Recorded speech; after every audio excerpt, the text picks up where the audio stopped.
नमस्कार मित्रांनो, मी स्वाती तोरसेकर एशा पृथ्वीमध्ये तुमचं स्वागत करते. पंतप्रधान नरेंद्र मोदी यांनी जंतर मंतर आंदोलन अशा पद्धतीमध्ये हाताळलं, त्याच्यावर त्यांच्यावरती बरीच टीका झाली आणि त्यांचे समर्थक खूप नाराज होते. त्यांनी एकच दोषा लावलेला होता की अशा प्रकारे लोटांगण पंतप्रधानांनी घालायला नको होतं. आम्ही जर का त्यांच्या मागे ठामपणे उभे आहोत, खंबीरपणे उभे आहोत, त्यांच्या मागे देशातलं बहुमत उभं आहे, तर ह्या चिरकुट झुरळांच्या समोर शरणागती पत्करायचं कारण काय? त्यांच्या समोर लोटांगण घालायचं कारण काय? हा एक प्रश्न हा सातत्याने विचारला जातोय आणि अजूनही जरी आपण म्हटलं की ठीक आहे, ते पंतप्रधान आहेत, ते त्या पदावर आहेत आणि निर्णय घेणं हे त्यांच्या कक्षेतली गोष्ट आहे. त्यांनी त्यांच्या आकलनाप्रमाणे, त्यांच्या श्रद्धेप्रमाणे आपले निर्णय घेतले. असं जरी आपण म्हटलं तरी देखील मनाचं समाधान काही होताना दिसत नाहीये. आणि यावरती विचार करत असताना मोदी असं का वागले असतील ह्याचा शोध घेण्याचं काम मी करत होते, तेव्हा एक गोष्ट मला प्रकर्षाने जाणवली. तर तुम्ही कल्पना करा, की हे जे चुरळ आंदोलन जे आहे, ते आपण म्हणतो, की एक प्रकारे हे आंदोलन काही असंच प्रभावी ठरलं नाही.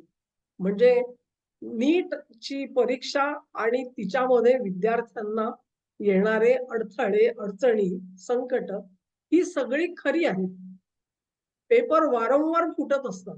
आजपर्यंत या देशामध्ये 200 वेळा अशा आल्या, की जेव्हा पेपर फुटीची उदाहरणं दाखवता आली आणि लोकांचं अपरिमित नुकसान सुद्धा झालं. खुद्द मी माझी काही परीक्षा फार मोठी होती असं मी म्हणत नाही. पण मी एल-एल-बीची परीक्षा देत होते त्यावेळेला पेपर फुटलेला होता. आणि तेव्हा तेव्हा तर काही सोशल मीडिया नव्हतं, काही नव्हतं. पण पेपर फुटला म्हणून आयत्या वेळेला जाहीर केलं गेलं साधारण अर्ध्या तासाने, की पेपर फुटलाय आणि ही परीक्षा जी आहे ती आता गृहीत धरली जाणार नाही. तुमचा पेपर अमुक दिवशी तुम्हाला पुन्हा यावं लागेल म्हणून. तेव्हा अशा प्रकारे ही उदाहरणं जी आहेत ती खूप जुन्या काळापर्यंत तुम्हाला ताणता येतील. आत्ताच त्या सगळ्याला उकळी आली. त्याची कारणं वेगळी आहेत. कारण उकळी देणारे कोर्सेस अवेलेबल होते आणि त्यामधले महत्वाचे जे आहेत ते देशाबाहेरचे होते. हे आपल्याला विसरता येत नाही. देशाबाहेरचे का? कारण आपल्याला माहिती आहे, की मोदींनी एक विशिष्ट परराष्ट्र धोरण राबवलेलं आहे आणि या धोरणामध्ये त्यांनी ताठ मानेनी काही जणांना तुम्ही सांगता ते होऊ शकत नाही, असं ठामपणे सुनावलेलं आहे. त्याच्यामधला एक नंबर लागतो तो अर्थातच अमेरिकेचे राष्ट्राध्यक्ष डोनाल्ड ट्रम्प यांचा.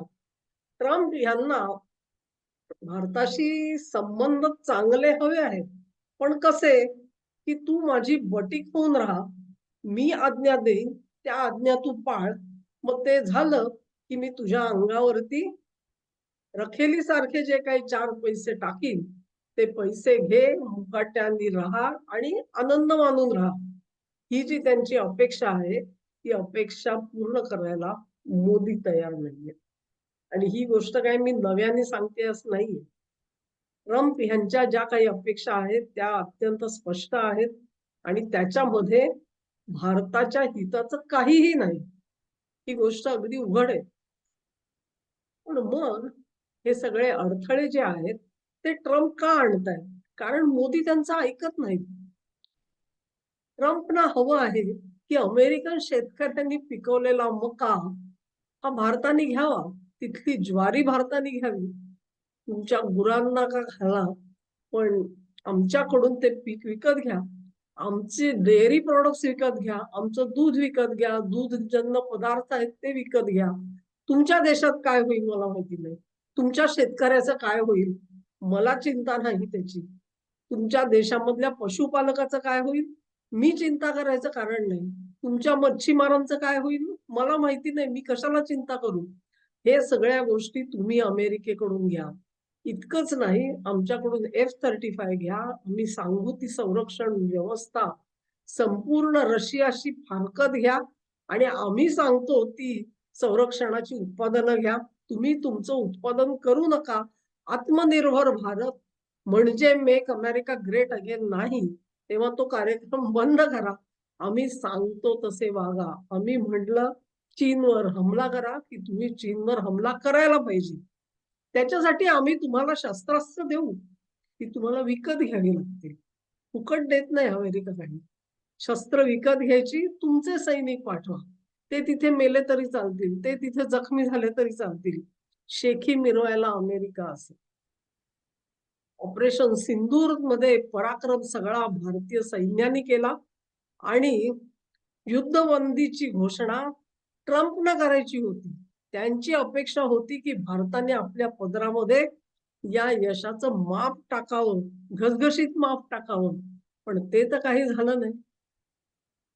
पाकिस्तानने जसे आम्हाला क्रिटिकल मिनरल्स देऊन टाकले, तसे भारताने त्याचे क्रिटिकल मिनरल्स अमेरिकेला देऊन टाकावे. तुमचं थोरियम आम्हाला द्या. तुम्हाला काय करायचंय थोरियम?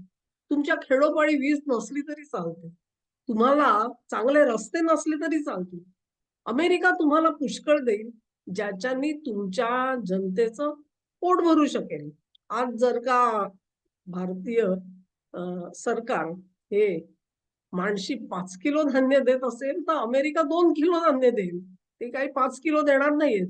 पण 2 किलो मध्ये तुमची माणसं काही उपासमारीने मरणार नाहीत, जिवंत राहतील. तेवढंच आम्ही देऊ शकतो आणि त्याच्यातच तुम्ही सुख माना. हे करायला मोदी तयार नाहीत ना. मोदी तयार नाहीत म्हणून तर ही संकट मोदींवरती येताना आपल्याला दिसत आहेत. केवळ आंदोलनाचं संकट नाहीये, त्याच्या निमित्ताने उभं राहिलेलं अराजक हे सुद्धा केवळ संकट नाहीये. त्यांना मुळात मोदीच सत्तेवर नकोय. मोदींना सत्तेवरून खाली खेचण्यासाठी का सगळं सुरू आहे? कारण त्यांना माहिती आहे जोवर मोदी आहेत तोपर्यंत भारताला आपल्याला बटिकासारखं वागवता येणार नाही आणि म्हणून त्यांना मोदी तिथे नको आहे. मग हे जर का असेल आणि त्या निमित्ताने म्हणून कॉक्रोच जनता पार्टीची जी कोणी 4 मंडळी आहेत त्यांना हाताशी धरून जर हा उद्योग केला गेला असेल तर काय म्हणायचं मित्रांनो? काय म्हणायचं सांगा? मोदींना लोटांगणच घालायचं असेल तर ते दिपके समोर कशाला घालतील? ते कॉक्रोच जनता पार्टी समोर कशाला घालतील? त्यांना लोटांगण घालायचं ते ट्रम्प समोर घालतील ना लोटांगण. हो बाबा ट्रम्पा, मला पंतप्रधान ठेव, कारण मला सत्तेच्या खुर्चीचा मोह आहे. मला इथे बसायचंय, मी खूप मोहात पडलोय. मला हा सगळा ऐशो आराम सोडवता येत नाही. माझी 4 भावंड आहेत. त्या भावंडांसाठी पैसे पाठव. त्यांना अमेरिकेचं नागरिकत्व दे. जसं सिम मुनीरच्या सगळ्या परिवाराला त्यांनी नागरिकत्व देऊन टाकलं. तसं माझ्याही नातेवाईकांना ते नागरिकत्व, त्यांच्या पैशाची सोय कर तिकडे. मी सत्तेमध्ये राहीन अशी सोय कर. ही सगळी आंदोलनं बंद कर. तू सांगशील तो बरहुकूम मी पाळायला तयार आहे. मी लोटांगण घालतो, तुझे पाय धरतो. टाक तुझा मका आणून इकडे. टाक तुझं दूध आणून इकडे. टाक तुझी मासेमारीची सगळी उत्पादने इथे. मी कशाला रडू? माझं सैन्य हवं तुला? 6 लाख सैनिक आहेत. कुठे पाठवू? सिरियात पाठवायचे? पाठवतो. गाझात पाठवायचे? पाठवतो. युक्रेनमध्ये हवेत? युक्रेनमध्ये पाठवतो. काय कमी आहे? चीनच्या सीमेवर पाठवायचे? तिथे पाठवतो. लोटांगण घालतो तुझ्या समोर. लोटांगण घालतो म्हणजे तुला जे पाहिजे ते करून देतो, पण मला सत्तेवर ठेव. कारण मला सत्तेचा मोह आहे. मी सत्तेच्या खुर्चीला चिकटलेलो आहे. असं जर का मोदींनी करायचं म्हटलं, तर दिपके कुठे राहील सांगा मला? दिपके हॅज नो व्हॅल्यू. दिपके हॅज नो व्हॅल्यू. दिपके मुळात अस्तित्वातच येणार नाही. का? कारण भारतामध्ये असा सत्ताधारी असेल की अमेरिकेने आदेश टाकला की तो आदेश डोक्यावर घेऊन त्याचं पालन होईल. हे जर का करणारा राज्यकर्ता असेल, मोहम्मद युनूस बद्दल त्यांच्या मनामध्ये काही शंका आहे का मला सांगा? त्याच्याबद्दल तक्रार होती? बिलकुल तक्रार नव्हती. आसिफ मुनीर बद्दल तक्रार आहे? बिलकुल तक्रार नाही. कारण ते सांगितलेलं पाळतात. व्हेनेझुएलामध्ये त्या बाईसाहेब आता मडुरोला बाजूला करून ज्या आलेल्या आहेत त्यांच्याबद्दल कधी तुम्ही तक्रार ऐकली? ऐकणार नाही. कारण ट्रम्प सांगतात ते त्या निमूटपणे ऐकतात. ट्रम्प सांगतात ते निमूटपणे ऐकणारा सत्ताधारी जेव्हा असतो, तेव्हा तो अतिशय महान असतो. मग त्याच्या विरोधामध्ये काही करायची गरज नसते. कारण सुखे नैव त्या देशाची सत्ता अमेरिकेला भोगता येते. त्या देशाच्या साधन संपत्तीवर पहिला हक्क अमेरिकेचा असतो. आणि अमेरिका समृद्ध होईल, श्रीमंत होईल, त्यासाठी या देशांनी आपलं सर्वस्व ओतायचं असतं. तुमची जनता मेली तरी चालेल, जिवंत राहिली तरी चालेल, मेक्स नो डिफरन्स. लोटांगणात घालायचं ना, तर मोदी ट्रम्प समोर घालतील. दीपके समोर कशाला घालतील? साधा विचार आहे मित्रांनो. आणि जर ट्रम्प पुढे जर का लोटांगण घालणार नसतील तर दीपके कोण हो? दीपके कोण? दीपके हा ढेकूण आहे. त्या ढेकणासमोर कशासाठी ते लोटांगण घालतील? तेव्हा आज जे काय झालेलं आहे त्याचा अर्थ आपण समजून घेतो. तो अर्थ मोदींनी एक मोठी, त्याला म्हणतो ना आपण, हाय मॉरल पोझिशन घेतलेली आहे.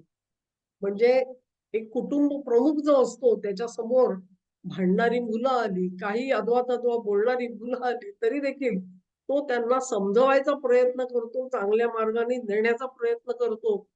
ती भूमिका मोदींनी घेतलेली दिसते. तेव्हा हे हाय मॉरल ग्राउंड जे आहे ते मोदी कधी घेतील अशी ह्या लोकांची अपेक्षा सुद्धा नव्हती. त्यांना अपेक्षा होती की आता ह्या सगळ्यांना उचलणार, तुरुंगात टाकणार आणि त्यांची लंबे करणार. त्यांची लंबे झाली की मानवाधिकार काढा, आणखी काय काय काढा. चाललंय आंतरराष्ट्रीय कोर्टामध्ये मॅटर गेल्या, इथे मॅटर गेल्या, तिथे गेल्या, ह्युमॅनिटी इंडेक्स, डेमोक्रेसी इंडेक्स, सगळे बाहेर आले असते. त्या सगळ्यावरती मोदींनी पाणी फिरवलेलं आहे. तेव्हा मोदींनी लोटांगण घातलेलं नाहीये. त्याचे जे इतर पदर आहेत ते आपण हळूहळू सोडवून बघू. पण एकंदरीतच टॅक्टिक्स मध्ये, डावपेचामध्ये मोदींनी अमेरिकेला मागे टाकलेलं आहे. त्यांना लोटांगण घालायची गरज नाहीये मित्रांनो. आणि दीपके समोर तर अजिबातच नाही. लोटांगणच घालायचं तर ते ट्रम्प समोर घालतील आणि ते पडद्याआड घालतील. तुम्हाला समजणार सुद्धा नाही लोटांगण घातलंय ते. ते समजेल कधी? जेव्हा निर्णय बाहेर यायला लागतील ना, तेव्हा समजेल तुम्हाला. रुपया रुपया ₹500 डॉलरचा झाला तरी काय फरक नाही पडणार. का फरक पडायला पाहिजे? तुमचा एक्सपोर्ट सगळा थांबला तरी काय फरक पडला होता का फरक? 10 वर्ष मनमोहन सिंग सत्तेवर होते. काय फरक पडला होता? आर्थिक परिस्थिती फार सुधारलेली होती. सगळी डबघाईला गेली होती. बँका लुटून झालेल्या होत्या. डोक्यावरती देशाच्या कर्ज चढवलं होतं. तेलाचे बॉन्ड टाकलेले होते. ते बॉन्ड आतापर्यंत मोदी फेडत होते. हेच सगळं करायचं तर पाय वरच्या माणसाचे धरायचे असतात, कधी आपल्यापेक्षा खालच्या माणसाचे धरायचे नसतात. आणि मोदी हुशार आहेत. मोदींना एवढं निश्चित समजतं मित्रांनो. त्या लोटांगणच घालायचं तर ते ट्रम्प समोर घालतील, परंतु तो त्यांचा स्वभाव नाही. कारण ज्या गोष्टीमध्ये देशाचं हित नाही ती गोष्ट मोदी करत नाहीत. आणि हा निर्वाळा द्यायला माझी बिलकुल गरज नाही. व्लादिमीर पुतीनना विचारा. आजपर्यंत त्यांनी 10 वेळा हे बोलून दाखवलं असेल की मोदींकडून तुम्ही ही अपेक्षा करू नका. हे जर का त्यांना कळतं तर समर्थकांना ते कळलंच पाहिजे. कळत नसेल तर आपल्याला आणखी अभ्यास करायची जरूर गरज आहे. हा व्हिडिओ तुम्हाला आवडला असेल अशी आशा करते. तुम्हाला आवडला असेल तर ही लिंक शेअर करा, व्हिडिओला लाईक करा, चॅनेलला सबस्क्राईब करा आणि सहकार्य असंच चालू ठेवा. नमस्कार.